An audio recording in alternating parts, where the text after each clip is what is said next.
So this summer in week 3, I'll be speaking from Ephesians chapter 4. We'll be looking at the whole idea of having an old nature before we are in Christ. The Apostle Paul says we have an old self, or an old man, if you like.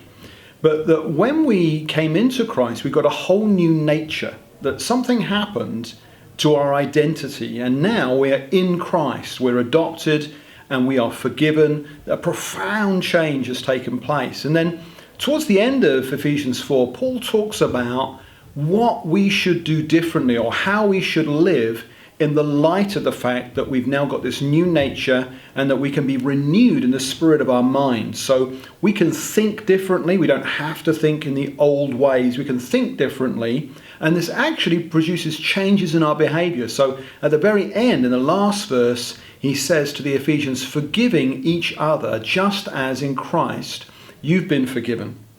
Just as in Christ God forgave you. And so at the very end, we can look at the whole fascinating area of person-to-person forgiveness.